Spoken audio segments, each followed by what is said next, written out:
On July 23, 1983, one of the most unusual stories in the history of aviation occurred. A plane ran out of fuel while flying at an altitude of 12,000 meters. Both engines suddenly stopped working mid-air. The massive Boeing 767 began to plunge like a roller coaster.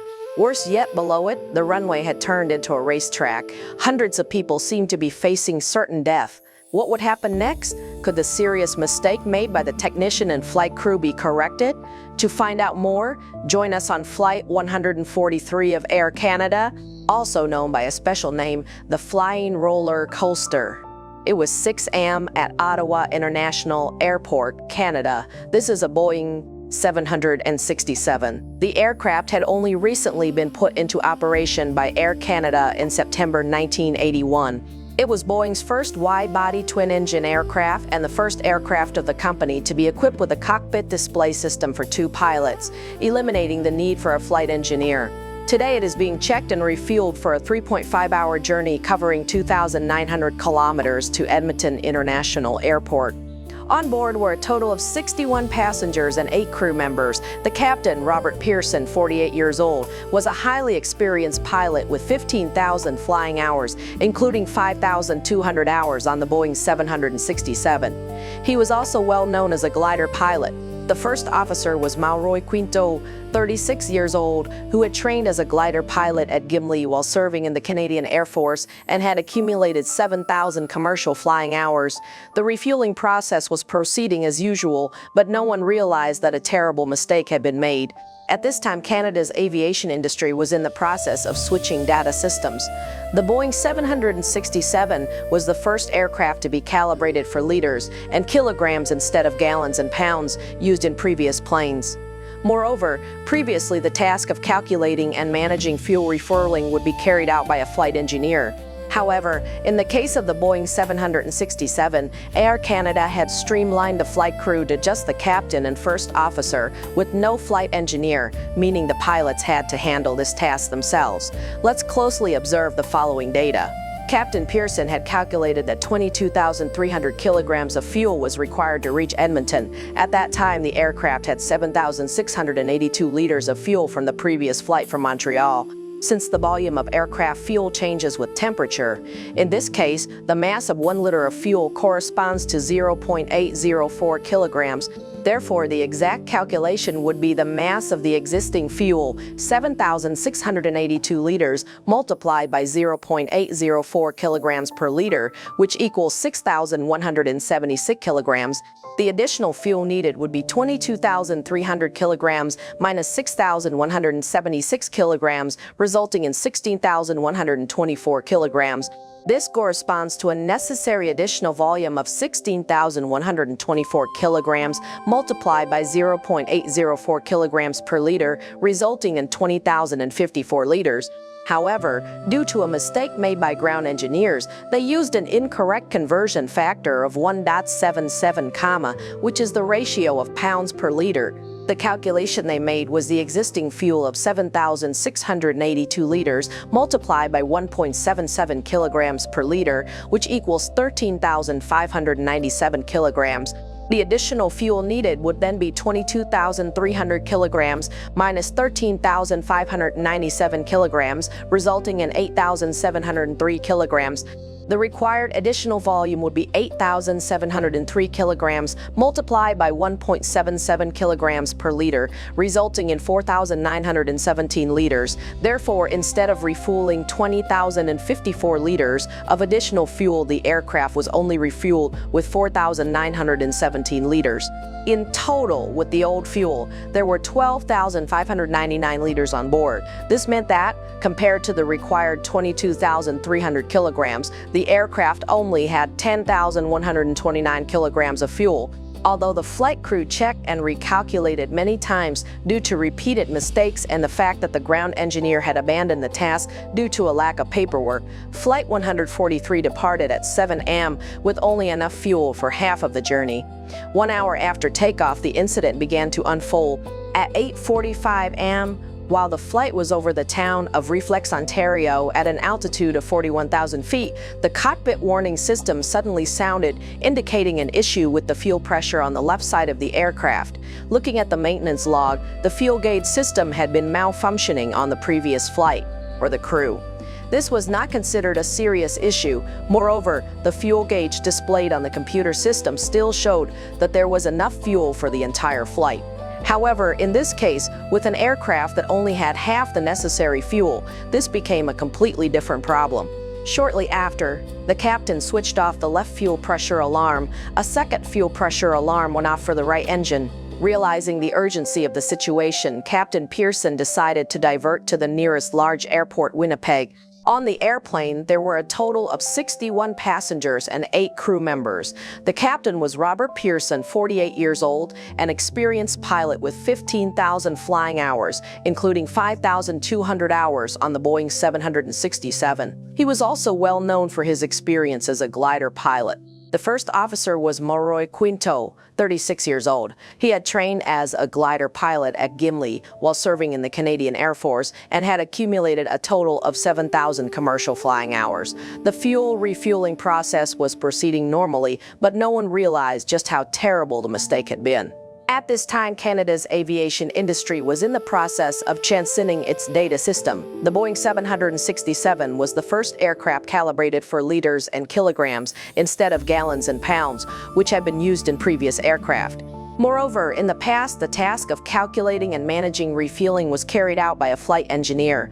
But with the Boeing 767, Air Canada had streamlined the flight crew to just the captain and first officer, eliminating the flight engineer, meaning the pilots had to perform this task themselves.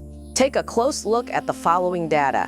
Captain Pearson had calculated that 22,300 kilograms of fuel was required to reach Edmonton. At that point, there were 7,682 liters of fuel remaining from the previous flight from Montreal. Since the volume of aircraft fuel changes with temperature, and in this case the mass of 1 liter of fuel corresponds to 0.804 kilograms, the correct calculation would be the existing fuel mass, 7,682 liters, multiplied by 0.804 kilograms per liter, which equals 6,176 kilograms. The additional fuel needed would be 22,300 kilograms minus 6,176 kilograms, resulting in 16,124 kilograms. This corresponds to a required additional volume of 16,124 kilograms, multiplied by 0.804 kilograms per liter, which equals 20,054 liters. However, due to a mistake made by the ground engineers, an incorrect conversion factor of 1.77 was used. This is the ratio of fuel mass in pounds per liter. The calculation they performed was the existing fuel of 7,682 liters multiplied by 1.77 kilograms per liter, which equals 13,597 kilograms. The additional fuel needed would then be 22,300 kilograms minus 13,597 kilograms, resulting in 8,703 kilograms. The required additional volume would be 8,703 kilograms multiplied by 1.77 kilograms per liter, which equals 4,917 liters. Therefore, instead of refueling 20,054 liters of additional fuel, the aircraft was only refueled with 4,917 liters. In total, with the previous fuel, there were 12,599 liters on board. This meant that compared to the required 22,300 kilograms, the aircraft only had 10,129 kilograms of fuel. Although the crew checked and recalculated many times due to repeated mistakes and the fact that the ground engineer had abandoned the task due to a lack of paperwork, Flight 143 departed at 7 a.m. with only enough fuel for half of the journey. 1 hour after takeoff, the incident began to unfold. At 8:45 a.m., while the flight was flying over the airspace of Reflex, Ontario at an altitude of 41,000 feet, the cockpit warning system suddenly sounded, indicating a fuel pressure issue on the left side of the aircraft. Checking the maintenance log, the fuel gauge system had been malfunctioning on the previous flight. This had occurred on the previous flight. Therefore, for the crew, this was not considered a major issue. Furthermore, the fuel system display on the computer screen still showed that there was enough fuel for the entire flight. However, in this situation, with only half the required fuel none, this became a completely different problem. Shortly after the captain turned off the left fuel pressure alarm, a second fuel pressure alarm went off for the right engine. Realizing the urgency of the situation, Captain Pearson decided to divert to the nearest large airport, which was now Winnipeg, ATC.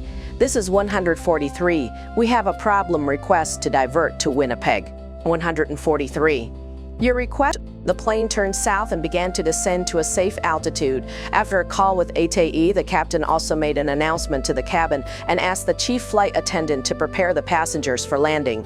However, the problems did not end there.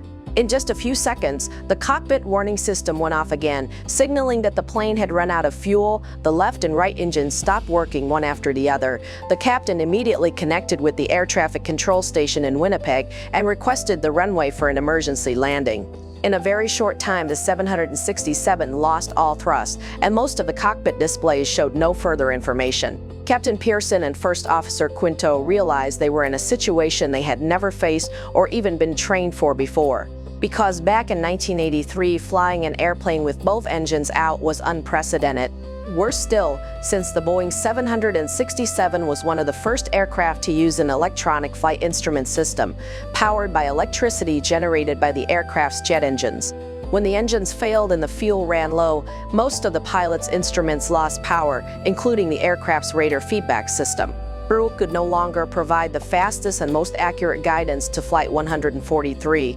Instead, ground staff had to use manual measurements to determine the position of the Boeing 767.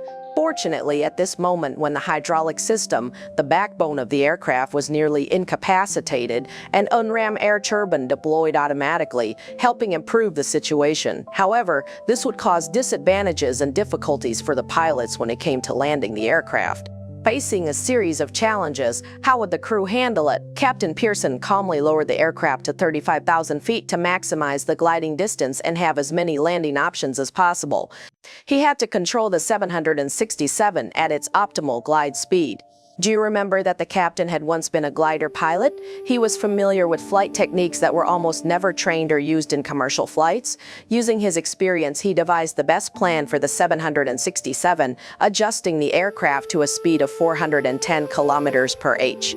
During this critical time, the first officer noticed an airport much closer, the former R.C. Gimli Airport, a closed Royal Canadian Air Force base where he had trained while serving in the Canadian Air Force. AT asked, "How far are we from Winnipeg?" 65 miles. Yes, right now we want to divert to Gimli. Please provide us with the most accurate distance. 45 miles. However, keep in mind that it only has 2 runways, each 2,200 meters long, much shorter than the long runways in Winnipeg. Since it lacked full emergency services and he couldn't contact their control tower, the issue had yet to be resolved. But then more difficulties arose for the crew. The airplane was losing altitude, dropping 2,000 feet every minute. If this continued without making a decision soon, the Boeing 767 would crash. With his quick thinking, the first officer began writing down potential options on paper. After a tense moment, he finally estimated that the aircraft could only fly for a maximum of 20 more miles. At this point, they were 33 miles away from Winnipeg, but only 12 miles from Gimli. He immediately decided to redirect the plane toward Gimli. Outside the cabin, after the unusual movements of the aircraft, passengers began to feel worried. Some had even prepared for the worst, writing down their final messages on any scraps of paper they could find. Meanwhile, the flight attendants continued to guide them through emergency procedures, though they too didn't know what would happen next. Will the airplane land safely in Gimli? As the altitude dropped to 8,500 feet, the plane began to approach the runway at Gimli. In the absence of engine power, the crew used the gravity force to lower the landing gear and lock it into place. Pearson realized they were flying too high and fast, and if he didn't adjust in time, they would overshoot the airport. At this point, the aircraft's speed was reduced to 300 kilometers per h. The power reduction from the ram air turbine made it increasingly difficult to control the plane. The lack of hydraulic pressure prevented the flaps from deploying, which under normal conditions would have reduced the aircraft's speed and increased the lift from the wings, allowing for a safer landing. In addition, the landing gear appeared to be damaged, with the landing gear doors not locking properly and the wind pushing them outward. In this emergency situation, the captain and first officer considered executing a 360-degree turn, but it was too late. They would touch down before they could return to the runway. The complexity increased further as the crew of Flight 143 did not expect that part of the airport had been converted into a motorsport complex, now known as the Gimli Motorsports Park. Right next to the runway, a car race was taking place, and many families had gathered to watch and cheer. With both engines dead, the airplane made almost no noise. Therefore, the people on the ground received no warning about the aircraft's impending landing. It wasn't until the plane was very close that they realized a massive 132-ton piece of metal was descending. People began to scatter in panic. But through the window, the crew could still see two children riding bikes within 300 meters of the expected landing point. With no other choice, Pearson applied all his strength to brake the aircraft once the landing gear touched the runway. The Boeing 767 skidded along the concrete. Both tires exploded simultaneously, and the nose of the plane lifted along the guardrails in the center of the runway, creating additional friction that helped reduce speed instantly. This friction helped the plane maintain a minimal distance and avoid hitting anyone around. Finally, after 67 minutes of fuel exhaustion, the 767 and all 69 passengers and crew landed without any fatalities. Only a few passengers sustained minor injuries. A small fire at the front of the plane was later extinguished by racers and racetrack workers, equipped with hand-towel fire extinguishers. The emergency landing caused a stir in Gimli and immediately became the focal point of both national and international news, dominating Canadian news feeds for weeks. Given the seriousness of the incident, the Canadian Aviation Safety Board, the precursor to today's Canadian Transportation Safety Board, immediately launched an investigation into the cause of Flight 143's mishap. The mistake in calculations due to the wrong unit conversion was discovered, but it also raised the issue that the fuel warning system should have gone off when there was only 45 minutes of fuel left, and for some reason it hadn't worked. It wasn't until the fuel was completely exhausted after a thorough analysis that experts finally found the key to the issue. When the plane had stopped in Montreal before the flight to Ottawa, a ground technician had noticed and reported to the crew that the F-keys, the aircraft's fuel warning system, was malfunctioning. One of the two fuel gauges had failed. The technician proceeded to turn off one of the gauges, as the other would still ensure safety to be more cautious. They also equipped the plane with a manual dipstick. The flight proceeded without any issues when it arrived in Ottawa. However, before the plane continued its departure to Edmonton, a press technician checked the technical paths and accidentally turned the faulty gauge back on. And so the F-keys system malfunctioned again. This discrepancy would have been obvious if the dual fuel gauges had worked, but in reality they did not. And despite it being clearly stated in the aircraft's minimum equipment list that departing without the dual fuel gauges working was prohibited, it seemed no one acknowledged this, not even the pilots. Fortunately, the crew's quick thinking saved the situation. However, as a consequence, after an internal investigation by Air Canada, Captain Pearson was demoted for 6 months, and First Officer Quinto was suspended for 2 weeks for allowing the situation to unfold. 3 press workers were also suspended. By 1985, the pilots were first recognized by the International Federation of Air Pilots for their outstanding skills and contributions. First Officer Quinto was promoted to captain in 1989. Captain Pearson worked for Air Canada for 10 years before moving to aAC Airline. 4 years after the incident, Canada Post issued a commemorative stamp for Air Canada's Flight 143, praising it as a flying roller coaster.